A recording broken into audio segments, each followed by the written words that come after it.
Hello and welcome to this Young Person in MR discussion. It's fantastic to be joined by the one and only Susan Sweet. Thank you, Susan, so much for joining us. And of course, I've got Eliza alongside me as always. So, do you guys want to introduce yourselves? We'll start with our guest first, of course, Susan. Okay, great. Thanks, Jack. And it's great to see you again now that we've met each other twice. I just moved to Colorado, as you can, well, Jack and Eliza know. I just moved here, but I spent 20 years in qualitative research, most of it in Chicago. And I've worked for some of the larger quant and qual companies, and I've worked for small specialist qual companies, but now I'm on my own. So it's a little bit different being a freelancer, and I love this life. So I can live in Boulder, which is, has been my dream my whole life, and I can do that and fully practice qualitative research full time, but have a life that I want. So that's me. Awesome, and we're very thankful for you making the time in your busy schedule around no problem. family over. So thank you. And Eliza, do you want to give us a little bit of introduction to yourself as well? Yeah, my name's Eliza, and I'm working alongside Jack for VisionsLive, online qualitative research company, and I'm really looking forward to this discussion. Awesome, awesome. Okay, so I suppose we're here today to talk about this seemingly burgeoning topic of the lack of millennials and young people in market research. So first of all, starting generally, Susan, I'd like to ask you, what does this topic mean to you, and generally, what are your thoughts on it? How did it come into your kind of conscience? Right. Well, I mean, I've been, as I mentioned, I've been practicing for a long time, but the reason that I got into qualitative research at all is because I met someone who was a moderator. She was my boss, and she said, I think you'd be really good at qualitative research. And so she sent me to training at the REVA Moderator Training School in Bethesda, Maryland. And if I hadn't had someone who identified my skills and kind of just innate interests, I really don't know that I would have chosen this career. I don't think it's something that young, bright minds in universities today even know as a possible career path.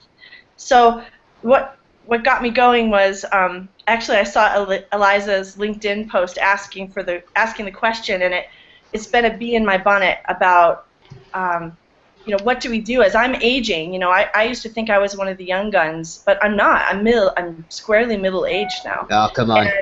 I don't feel it, but numerically it's true. So I kept thinking, like, what's going to happen when I don't have, I'm not necessarily training someone. Are there enough people out there who want to do what I like to do, which is mentor people who are really talented and curious and all the good things that make a good qualitative researcher?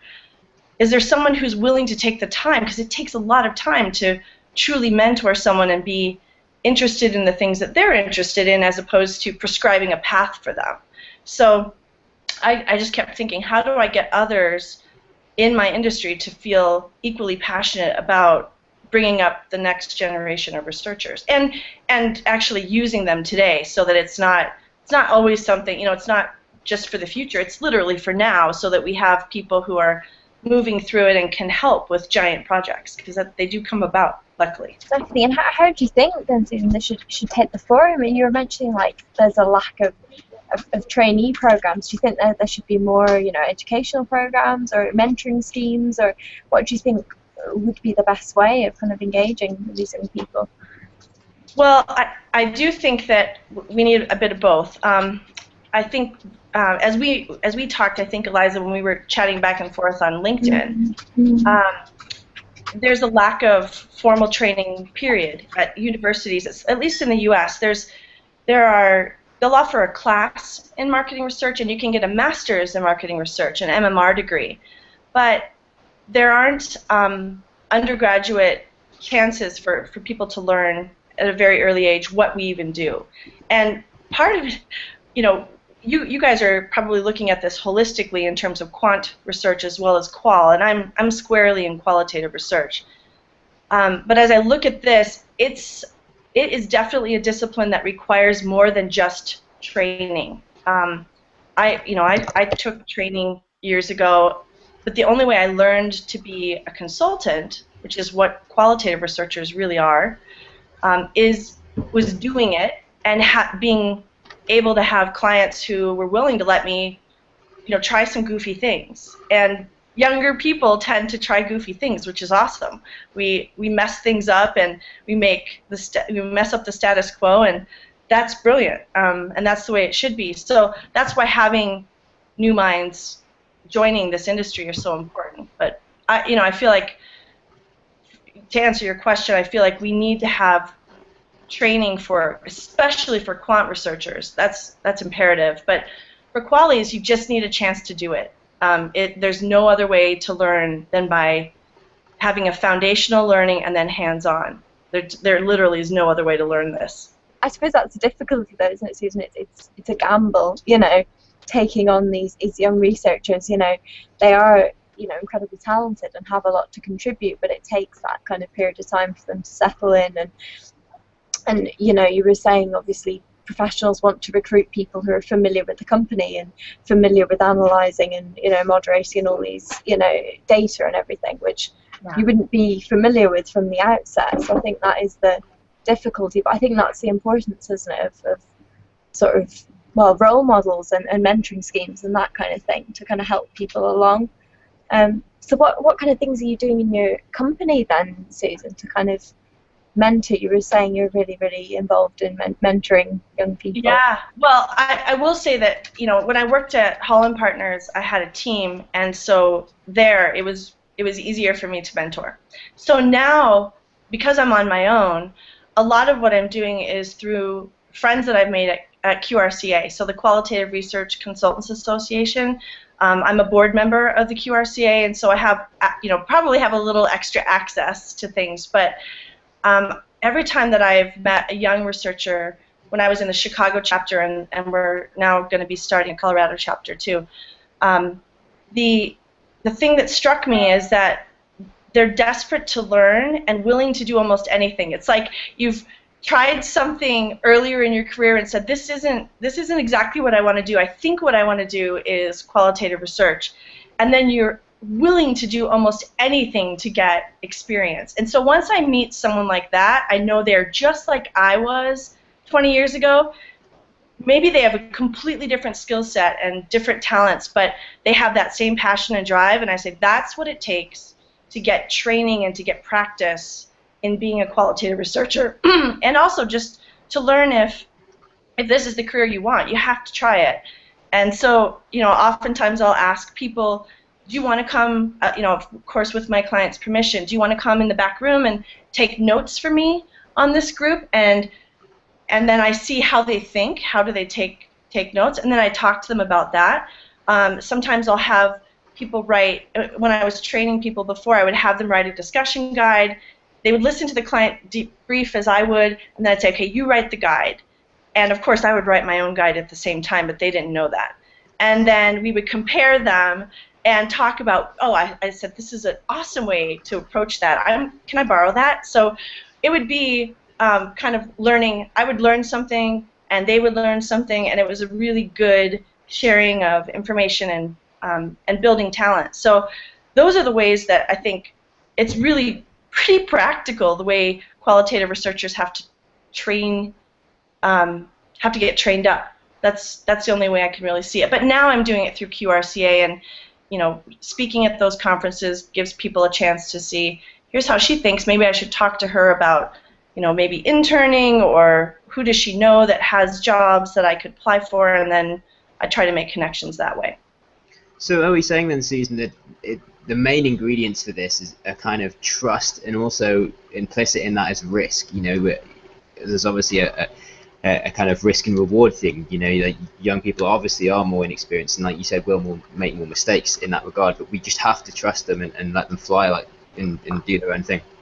Well, being a parent, I see, even see that with just kids in general, and I think sometimes people in leadership roles in some of the larger companies that are conducting research take too paternal a role. Like they see that they're young kids and they want to protect. We see you and we see how awesome you are, and we want to protect you. And rather than kind of throwing you out there and letting you, try something and risk failure. I mean, that's where you're going to learn, is making a mistake and hopefully having a soft place to fall and a way to learn from that. But yeah, I think you have to trust that young researchers who are passionate and want to try things can try them.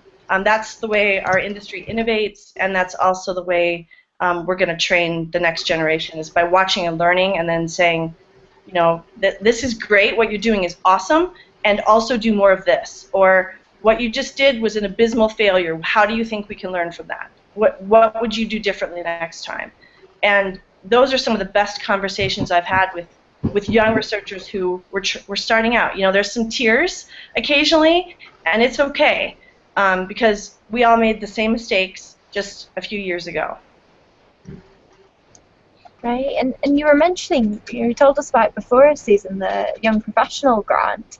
You know, obviously that's a fantastic avenue of you know, letting young researchers shine. Could you, you know, tell us more about this? Yeah, absolutely. So last year at the QRCA annual conference, Meryl DeBrow from MARC Research gave us a challenge, and unfortunately I was the unwitting person that was brought up on stage to be questioned why there were not more young researchers at the QRCA conference. And it was a deer in the headlights moment for me, because I thought, well, I don't know how to get them here. But luckily, QRCA partnered with Schlesinger and with Mark, and we're all jointly sponsoring the first ever Young Professionals Grant for 15 young researchers. So those under 35 can apply for this. It's a really simple application on the QRCA.org website, and you just have to be a qualified non-member, which means you basically are practicing qualitative research. At least 50% of your job is the practice of qualitative research, and you can't work for an ad agency. And that's pretty much it for qualifications. And then you get full ride to the annual conference in New Orleans in October. I think it's October 15th through the 17th.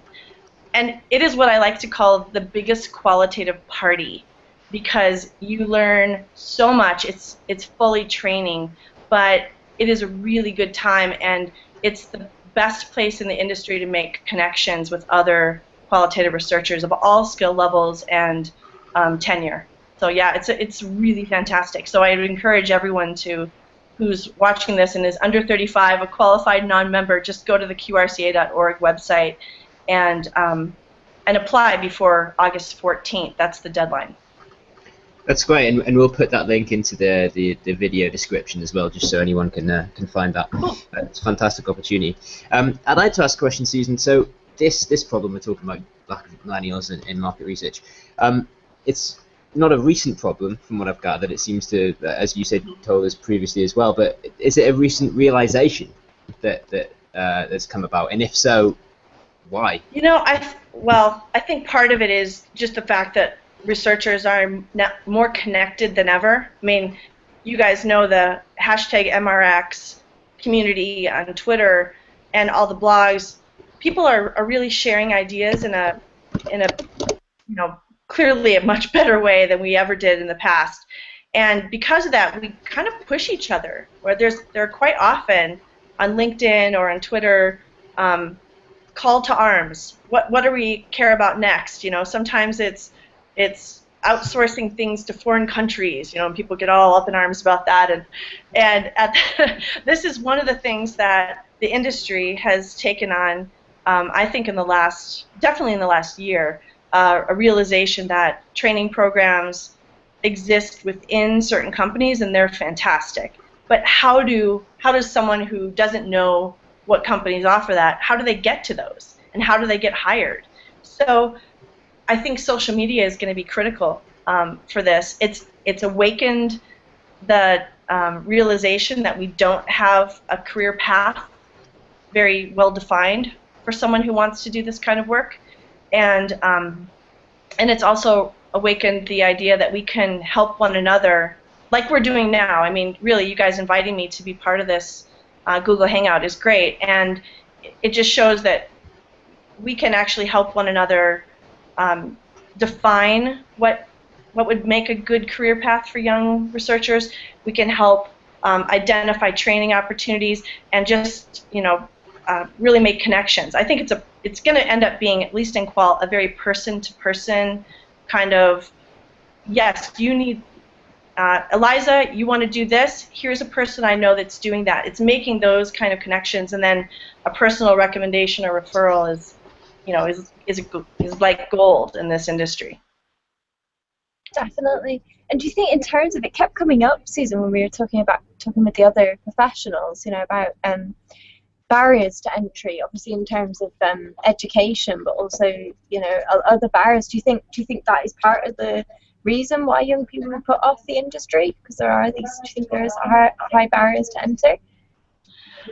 Well, I mean, the barriers are some of the things we already discussed. Not having the training and education that says, oh yes, you can qualify for this. I mean, a lot of it is taking that leap of faith and saying, this person looks like they're passionate, intelligent, and capable, and then letting them try it.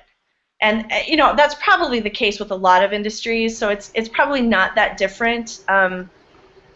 But in qualitative research, for sure, you have to be willing to listen beyond just what's being said. And once you identify someone who can do that, I mean, I would say that the two of you are already doing that, so you're great qualitative researchers just from the get-go. But you can train people to an extent, but some of it is just truly who you are and how you think and how you like to interact with people. And once you find someone like that, there is no real barrier as long as there's a position available. The trick is, in qualitative, there aren't that many positions available, and that's a barrier right there. The reason there aren't so many positions available is because clients look to us to be true consultants and to help them move their brands forward, or look at their service platforms in a new way, or whatever the issues are, but they're usually big, expensive issues. And there aren't little pieces of the qualitative process that trainees can learn and do, aside from taking notes, writing transcripts, you know, shadowing, but otherwise you just have to do it. And it's hard to get clients to agree to let someone who's very junior on a team try it when they know they can have a senior person who's already there, watching them, mentoring them, whatever. And it happened to me multiple times where I had people working on my team, and I'd say, you know, we've got a 6-group project. Can this person do the last 2 groups of the project? And I loved clients that would say yes. They'd say, yeah, sure, let's see how group number 5 goes, and if she does okay, let's keep going. And those are the clients that are real gems, but they're hard to find. I mean, not everybody wants to do that. I suppose we're talking a lot about barriers, obviously, but I wonder if one ladder or key to get over the barriers, maybe, Susan, you mentioned before how the millennials, you can talk a lot on social media, and obviously we've got this rise in big data, as we always talk about, but also, you know, around online methodologies that are emerging. Is this a key into the industry for millennials? Yes. Thanks, Jack, for reminding me about that, because we have talked about that before. Yeah, I think it's a huge way. It's such an opportunity. First of all, millennials understand social media better than anyone else. I mean, you've grown up with it and developed many of the tools, and generalization, I realize, but that's, you know, a generation of innovators, and because of that, you can use social media and become an expert in asking questions online and listening and pulling that data together, aggregating it and making sense of it. And those kinds of things are the, you know, areas where Gen Xers and Boomers, we have to work harder. So because we have to work harder, we're thrilled when there's someone who's younger and gets it, can make sense of it and explain it to us in a way that doesn't make us feel like idiots. So so I think, yeah, social media and online research is an amazing way to get experience and to showcase your skills and just your innate talent for this, and present it to someone and say, here's what I can do. Do you have a job for me? They might actually create a position for someone who has that kind of skill and drive. So yeah, I think that's like the back door, and it's not the traditional path. It's not the jobs that are posted online all the time, but it is a definite skill set to have, and it's a way for millennials to stand out. And in terms of skill sets, though, Susan, isn't it a lot about luck as well? I mean, you mentioned you fell into the industry, and everyone talks about falling in, but because someone identified, your skills and then matched them up to qualitative research, I think, isn't it a lot about, those individuals that do identify, that pick out this talent and match it up? I suppose, role models, but that does seem to be this reoccurring theme. You fell into it, but because someone pointed you in that direction. Yeah, that's right, Eliza. It's, I mentioned I was lucky enough to have a mentor who basically, after hiring me for a position as a quant researcher, said, I think you're going to, I don't know if she was just trying to make me feel better, like, your abilities and stats suck, so let's find you something else to do. I'm not really sure, but it does take, there is some luck involved. You need to have someone who believes in you, and that's the thing I always tell people who are young and looking for jobs, because I do a lot of informational interviews with people who are looking to get into the industry and want advice, and I say yes to all of those requests, and I bet I'll have more of them now, but I always say yes because there's some really specific things I think millennials need to know about when they get into this industry. One of them is you have to have a good boss. So you should actually interview and make sure that you like your boss as a person, because you're going to spend a lot of time together. That person seems like the kind of professional who is going to share their best stuff with you. I always like to say I like to hire people who are going to be my boss one day. So I want to hire people who are smarter than me, are more passionate than I am, or if barring that I can't find someone who surpasses those thresholds, someone who's going to bring something new and teach me something. And so I always tell millennials that are looking for jobs, find that boss and get them to hire you, because what you want is a mentor. When you're starting out, you want someone who is willing to spend the time and invest in you, because they're gonna win. I mean, anyone who's considering hiring you is gonna win if you have that kind of great matchup. And so, I wouldn't say to just take a job just to get experience. A painful job is a painful job. There's no way around it. But I would say interview your boss too. That's a key thing. It's a really good tip that I actually haven't heard before. That's No one wants to say that, but see, because I don't hire people every day now, I can say it. I can actually be honest about it. Yeah, let's have it on record now. Season 3, interview the boss. I like it.